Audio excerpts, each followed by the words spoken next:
Hi guys, welcome back to Transits and Tactics. So this is one of those transits I don't even want to talk about. It just hit me so hard. So if you have not been in control, if you have been, in a slump this past few days, it's absolutely normal. I think a lot of people are feeling it, and I know I'm not alone because I talk to clients and then people in my family.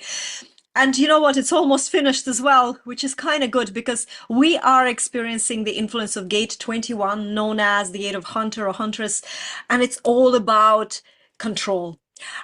Sometimes this gate is known as the gate of biting through, and it has this touch of heaviness to the energy. Um, there is, and also at the same time, I'm just going to go straight into the earth. The earth is in gate 48, and it's the gate of depths. But what happens with this gate, because it's a splenic gate, and with the spleen, we're always dealing with fears. This is a fear of inadequacy.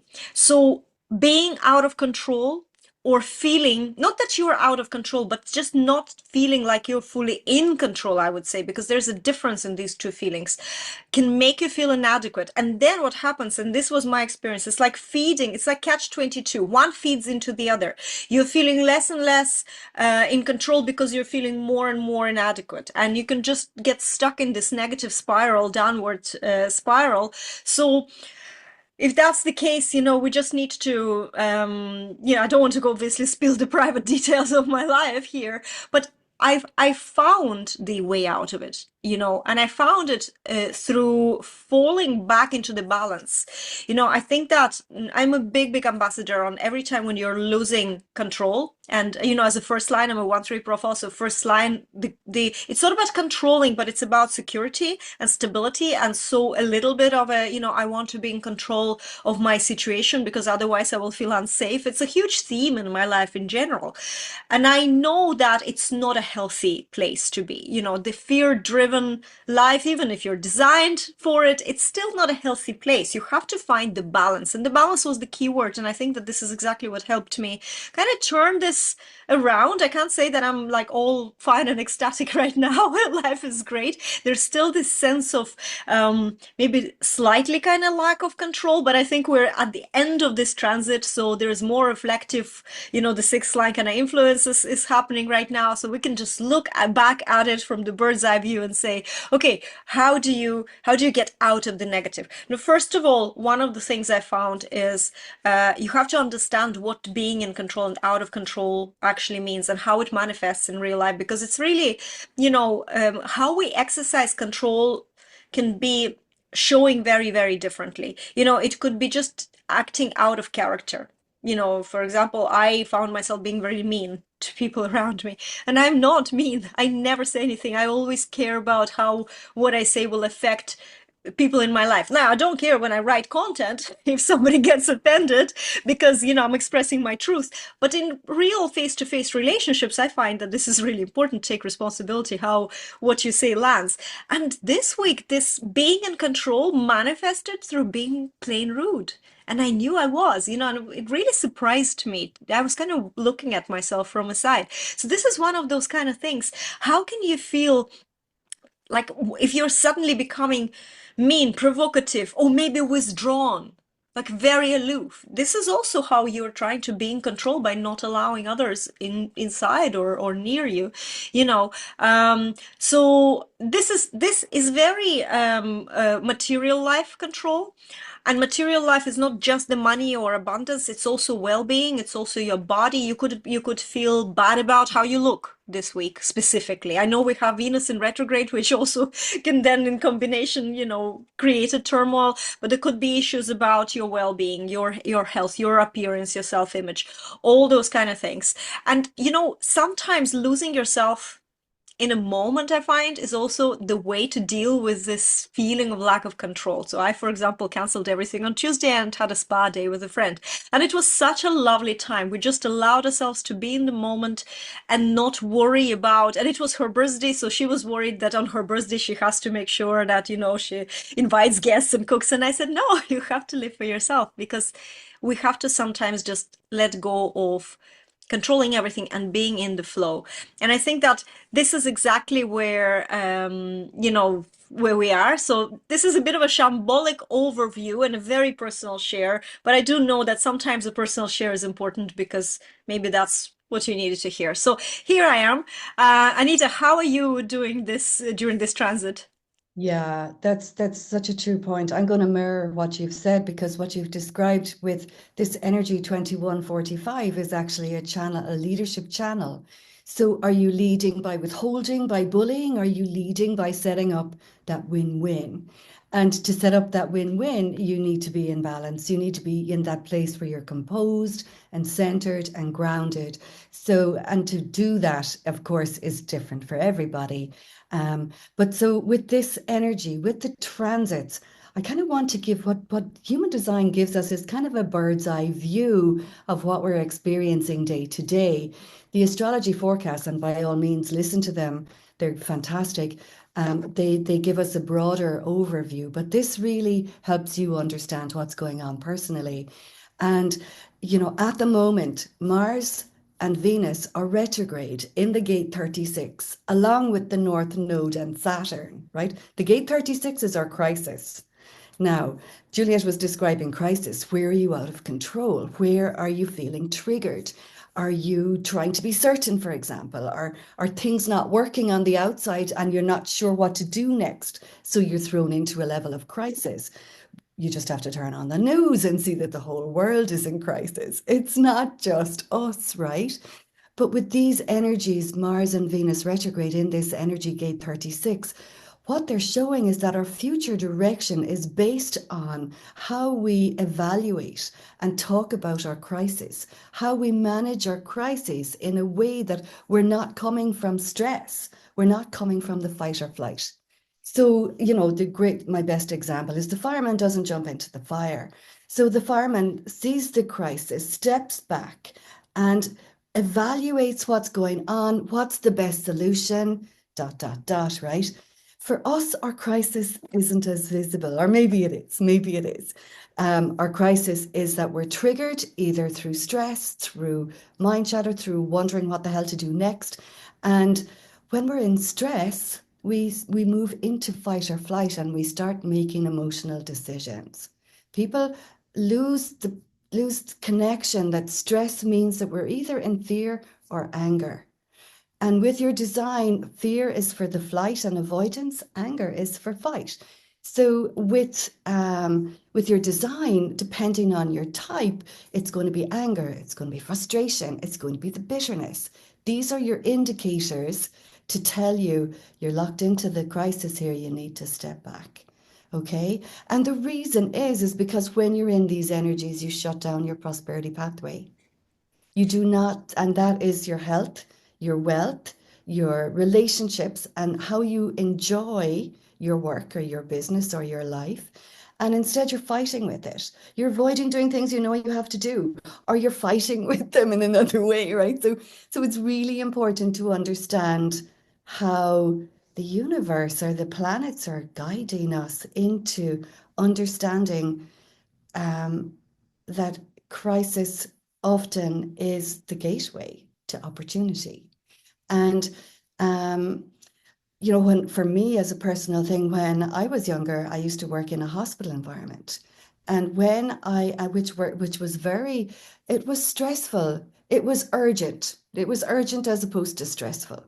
We had the specimens. I had to deal with them immediately, but I couldn't be in that state of urgency myself. I had to be in my expertise because when you make decisions from the urgency, from the fight or flight, you're overdoing things, you're overcompensating, you're overcomplicating, you're fighting with on one side. The other side you're avoiding, you're procrastinating, you're not doing anything, you're freezing. So moving from hospital work to my business, I didn't know a different work ethic. I didn't understand that as a projector, I was going to burn out in like 2 weeks if I continued that work pace, my essence pace. And yet, being that leader energy, it's the ability to know that your inner calm and composure is what brings control, because now you can see through the crap and you can see what actually needs to be dealt with, what crisis you need to run away from because it's not yours, what crisis you need to fix or not, and what crisis is actually an opportunity for. And you only see that when you are in that balanced Mm. energy, when you are composed. And one more thing I'll mention is Mars is still in Cancer. It's like trudging through Cancer for like how many? For since December, right? It's just trudging through. Mars doesn't like Cancer. It's emotional energy, but Cancer is emotional and victim in one end, but it's super intuitive in the other. So we're moving into a place where we're learning how to act through combined with our intuition. And you need to be composed and balanced to do that. And this is what I teach people. How to find your prosperous flow is learning how to find your balance and composure in a crisis. Because business is always changing and change is considered crisis, but actually it isn't if you look at it differently. So the universe is teaching us, hey guys, you can jump into that drama all you like. We all know the drama queens that love the drama. Or you can step back and assess it in a way that's smart and intuitive and navigate your solutions. Be available to your guidance when you're in that composure, because in stress you can't hear your guidance. It gets gobbled up with all the overactivity, or it's funny. So that's this energy this week. The gate 21 is, am I controlling? And actually the serenity prayer comes to mind. Let me know what I can control and let me let go what I can't. That prayer to me is so important, because that's what this gate is all about. Where are you trying to control everything because you're feeling afraid, and where are inadequate, and where do you need to step back and let people do their own thing?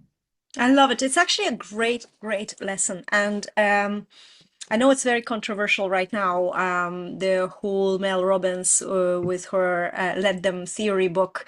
And I'm not going to go into details. You can Google what the controversy is about. But the Let Them Theory, whether it smells or not, it's a really, really good approach. It's exactly what you just said, Anita. There's a lot of things that we have no control over. So let them be. Let them sort themselves out, no matter how we want. I remember when I was reading that book, my daughter had this real bad anxiety period, and I really wanted to fix her. I really wanted to do something to help her. I'm a guide. People pay me money to guide them. Why can't my daughter open up to me and take my guidance? And I could really, really see how no, I couldn't. I was completely out of control. I could not fix her. And Mm. that was teaching me a lot. And this week as well, this, even though there's a turmoil and there's this feeling and it manifests itself in such a weird way that is, even making you feel even worse about yourself. And there's this catch 22, as I described with gate 48 as well. But also, it's a time to address this opportunity, like it's an opportunity to address the storm and say, how can you navigate this storm you're in so that you don't drown? And how Mm. can you find, because it's not always even coming to the balance itself. Maybe the balance is not such a keyword here, but it is, how do you navigate the waves in? And remember the 36 that you mentioned, 36 is an emotional wave, and it has a real horrible wave where it just builds up with expectations and then a sudden crash. And I have 35 in my throat in my design, so I constantly have this channel 36, 35, and these waves. And I already know by the way I feel during a day. I always look at the transit and there's some planet activated this channel. It's not a pleasant energy, but it's really important to stay in the now and let go of expectations, because it's the expectations that build up this whole excitement and then suddenly they crash, so watching that is really, really important. One more practical thing, and I know we're not really talking about that much. Well, I'm not talking about marketing and visibility, although I can for a little while. But first thing, don't shop. I hope you didn't shop too much this week. I hope you put things in the cart and then, online shopping cart, and then left and came back like I did, because you could overspend this when you're feeling out of control. Sometimes shopping is where we subconsciously exercise control, but then these things will arrive and, you probably don't need them, right? So I know I did a lot of online sort of window shopping and I added things to the cart. And I know in a few days I'll go back and most of those things I probably don't need. It was all emotional, impulsive. So one thing about the control is shopping. And so that also applies to courses, to coaches, to, books. I found myself for 30 minutes researching yet another human design book. And then I just looked around, looked at my shelves, and I have 4 books there I bought probably last month that I haven't even opened. Mm. And we've all been there, right? So We, it's good to yeah, know these kind of things. It's good to be yeah, aware of external influences that then, because you're feeling either out of control and inadequate, will make you exercise that control over through shopping. So I'm not saying, I mean, we're in business of, guiding other people. So we're not saying don't invest, but follow your strategy and authority. Follow your strategy and authority. Don't follow the emotions. Don't follow these, the feeling, you know, of controlling yourself. Because if we can sense that something's off when these energies take over us, it's actually, people ask me, how do you distinguish between following your strategy and let's say thinking? You always know when you're thinking about something because it comes with those, it's like there's a flavor, there's a vibe. Either it's out of logic or out of control or out of desperation that you don't know, or confusion. Those are the like flavors of the thoughts.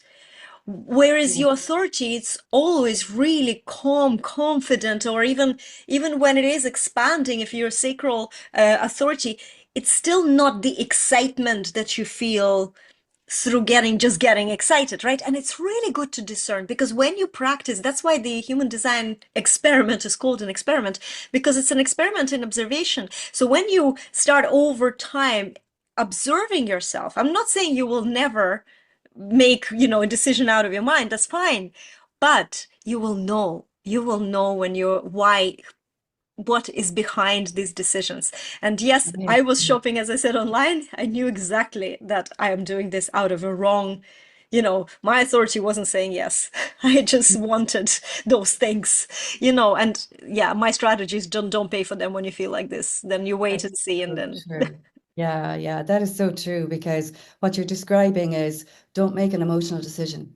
yeah, If you're exactly. emotional, if you're in fight, if you're in flight, if you're in blame, if you're in shame, don't make the decision at that point in time. That's the emotional decision is a reaction to the situation rather than responding from your expertise. I remember teaching guys in corporate how to manage the crisis without the stress. And really, it was describing we're not stupid. It's not that we're stupid, it's that we never knew or understood how stress could impact our decision because there's fear or anger involved, emotion involved.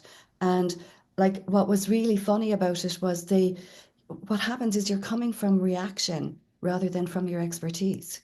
So your full expertise isn't talking, fear is talking. And so making the decision from that, and this is where human design helps us. You know what your triggers are. You know what you'll do. You know how you start thinking when you're stressed. You know how you act when you're stressed. Juliet described it perfectly. You react. You go to the internet and you buy something out there instead of calming down and go inside for your guidance because the quiet knowing is what you understand. And the beauty of it is that you feel so much more adequate and accomplished when you come from your expertise rather than reaction, rather than the fear or the emotional energy. You feel more because you know your stuff. Yeah. And if you don't, you know where to find it, right? It's not like you're not open to learning. You know your stuff. And with coaching, it's through the relationship that we actually learn the most. Because if someone brings up a question that we haven't thought before, we go, "Oh, I know just where to find that answer," or I'll tune into my guidance to see what the best way to do that is, rather than trying to give you an answer that's going to send you another goose chase because I need to know. I need to Yeah. be in control, right? So it's really cool energy, like to learn how to manage, but make sure that if you don't know your human design, go and look into it and see what triggers you, because what might trigger me will be very different to what will trigger Juliet. That's true. And just understanding that about yourself. I would say to my clients, like, take your top three, what your mind does, what your emotional intelligence is, and maybe how you respond in stress, and you will know, you'll just be able to say, oh, I'm doing it again. Oh yeah, that's what it's all about. The awareness is that you observe yourself and then you already start recognizing your patterns. And that is power. And that is being in control. You Yes. know, my tip with out of control times is don't make any decisions in that time. Because whether I am splenic, I'm meant to be in the moment, in my decisions. And yes, sometimes I do know, but I also observed over the course of my life that when you're in, for example, this period that I described, and it was affecting me, it was affecting me. I was emotional as well, although I'm naturally by design, I'm not really emotional person. And there was so many things. You would just have to wait it out. You just have to let it pass. This is like it is like a storm, and all you have to do is hold on to your raft because nothing else you can do. If you try and do something, you can turn over, and then that's the end of the game, right? Wait it out and see how you can come to balance. If you're having a turmoil, I don't know, in your business and you're just feeling out of control, not that anything happened, but we often go through these periods and we're like, oh my God, it's either you're feeling like nobody cares, even though it's not factually right, but these emotional feelings, just close your laptop, switch off everything, put your phone on flight mode, go do something for yourself. The world will wait until you're ready. Trust me, you're not going to miss out on anything, right? Somebody said, left a comment on Instagram and you didn't like it. Just close the computer and go and enjoy yourself and forget about it. We get too drawn into this game and it's all an illusion. It's not real. Even if you take 2 weeks for yourself, you're not going to miss out on anything. Well, obviously, unless you created a launch and this is in the middle of your launch, then you can't do it. Obviously, don't be literal with what I'm saying. But what I'm trying to promote here is putting yourself first and making sure that you step back from the drama that we were discussing. And this is where you can start regaining, if not the control, then the sense of balance. This is how the balance comes into this. So even hard periods like this, you can see them as really good lessons, because asking yourself, okay, why am I like this, first of all, rather than being reactive, ask yourself what's going on, analyze, and then how can we make it better? How can we tweak it? How can we create connection when the disconnect happened? Where you focus on, you will attract more of this. And I Exactly. think right now it's even more important, that we have this solar maximum 2025. There's a lot of activity going on. The manifestation is almost instant. So where you focus on, you will attract more of it. So focus on the balance, focus on yourself, focus on being whole, focus on creating, focus on going within, because trust me, that's where the magic and the magnetism happens. It doesn't happen somewhere out there. It's always within. And then just let it unfold. Just let go of that control that you are so worried of losing. And trust me, it does shift. It does shift quite swiftly. So all is well. Yeah. Guys, we will see you in the next transit. Hopefully it will be a better one. I mean, after the drama, we have to rest, right? But we will have to wait and see. So we will see you then. And until then, take care.